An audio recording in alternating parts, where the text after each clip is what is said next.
distinct honor and privilege to present the Alice Paul Award of Equality to Ms. Carolyn Cook. Ms. Cook is the founder and CEO of United for Equality, a women-owned small business dedicated to the ratification of the Equal Rights Amendment. United for Equality is a social enterprise established to advance public policies for women through ratification of the ERA. Ms. Cook and her mother, her hero, who is here tonight with her, formed the company as a small business versus a non-for-profit, so they could truly focus on, and more importantly, affect policy. Currently, United for Equality is the only organization solely committed to the ERA. Prior to founding United for Equality, Ms. Cook worked for the Discovery Channel as the HR manager in Work and Family Initiatives. Ms. Cook is also an elected official sitting on a commission that serves over 14,000 residents in Washington, D.C. Her experience in the workplace, community, and politics led Ms. Cook to look more closely at what she could do to help to revive the ERA and secure women's rights. Ms. Cook is a recipient of numerous awards, including the Maryland Governor's Citation, awards from the Virginia Commission for Women, the Montgomery Business and Professional Women, the D.C. Mayor's Office, and she was cited as one of the top 10 most interesting people in the Washington metro area. One of the individuals who nominated Ms. Carolyn Cook for this award perhaps said it best when she stated, "Alice Paul dedicated her life to gaining ratification for the ERA. As you know, it was her thought that it was no doubt going to this deadline would defeat the ERA.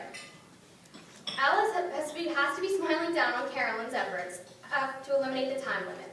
Her focus and dedication and plan in getting the Equal Rights Amendment passed, Ms. Cook is truly dedicated to Alice Paul's vision of ordinary equality. Her efforts for the Equal Rights Amendment passed will affect us young women and many citizens for many years to come. It is now my honor to present Ms. Carolyn Cook.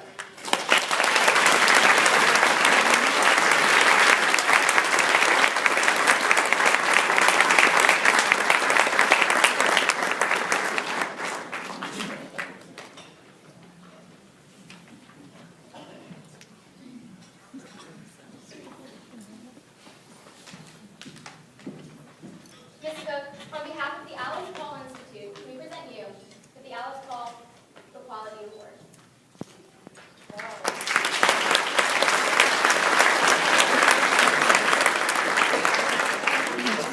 Emma. We hate being first. We made all the mistakes. Thank you. Thank you so much, Emma. Good evening. Trying to get mine to go on camera. I have to say that I think that women's acknowledgement is a highly underrated pastime in the United States. Anybody with me on that? If you would humor me, let's try to change that tradition right now, quickly. For 10 seconds, I want you to close your eyes, and I want you to think of a woman that enriched your life and somehow shaped the person that you became. I will count on my watch. Close your eyes. Think of that woman.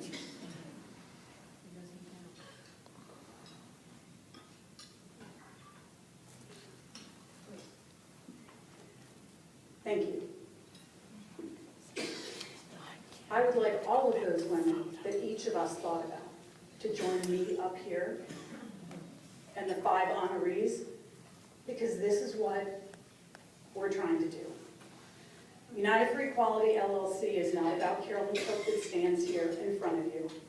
It is about all of us. This is our country.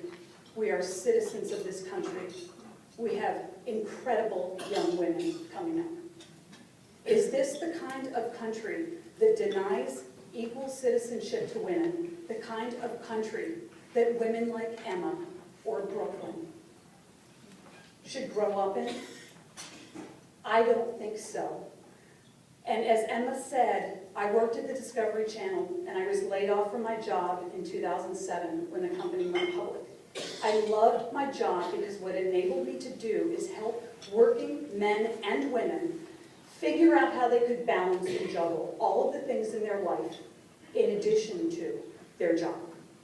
But what I recognized as I walked out of the doors at Discovery was that there was a great stakeholder that was missing in this business imperative of making sure that working women can succeed in the workplace, not just as a token, not just as temporary workforce, but forever in our workforce to reach whatever heights they want to. And that missing stakeholder was government. And so I volunteered on the Hillary Clinton campaign because I wanted the chance to elect the first woman president, because I believed that a working woman who had also been a mother would understand the challenges that women are continuing to face since the ERA expired in 1982. And what's interesting is that the history of the ERA will have us think that Phyllis Schlafly and conservatives killed that amendment. But I'm here to say they didn't. And actually there are historians that are saying they didn't. Congress intentionally obstructed the ratification process of the Equal Rights Amendment when there were only 3 states left to go.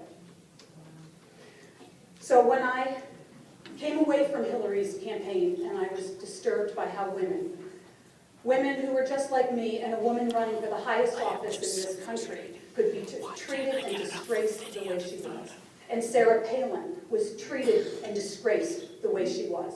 And I thought, what could I do to change this? And I abandoned my job search and I started researching the ERA because I thought it begins with the foundational document that is our social contract. This is where it is. If we don't have the floor that says we as human beings are equal, we have nothing to build on. We have no hope for a national work-life agenda where government and business come together and partner and design policies and programs that make sense for our 21st century workforce.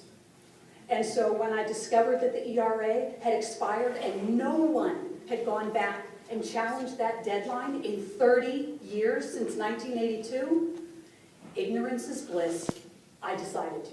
So I drafted a 10-page proposal and I walked down to Capitol Hill because I live in DC and I met with Rob Andrews' office. And that day showed me that we could do this.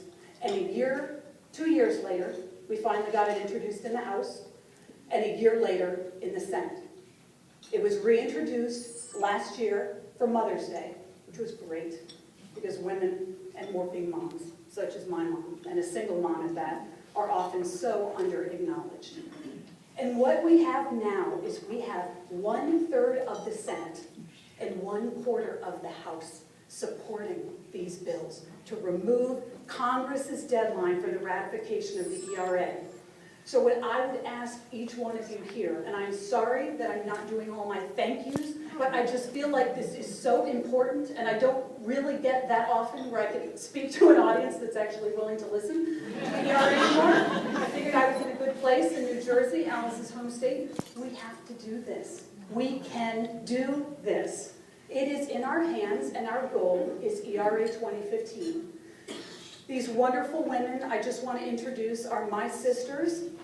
Some of them, I've received 9 nominations for this award, but it's not about me. It's about them, and it's about all of us coming together and deciding what kind of country do we want to be recognized as, and what kind of a leader of a free world keeps half of its citizens out and then tries to turn and tell other countries how to live their lives.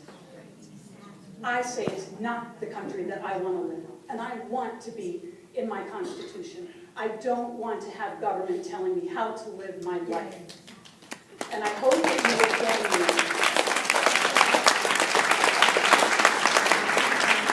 And I'll leave you with the last quote because I'm sure I've run over time and I really apologize. It's a hard thing to talk about and shut me up. It's a quote from Hillary Clinton, who I feel like was one of the catalysts that began me on this journey, in addition to my mom, who, by the way, Mom in the 70s made her own women's liberation bumper stickers and affixed them to the bumper of our car, much to my older sister's chagrin.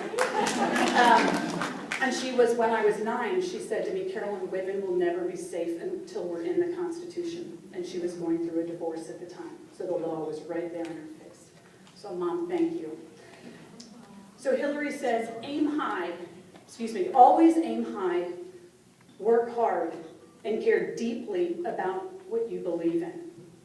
When you stumble, keep faith. And when you're knocked down, get right back up. And never listen to any Congress member who said you can't or shouldn't be in your Constitution. Thank you.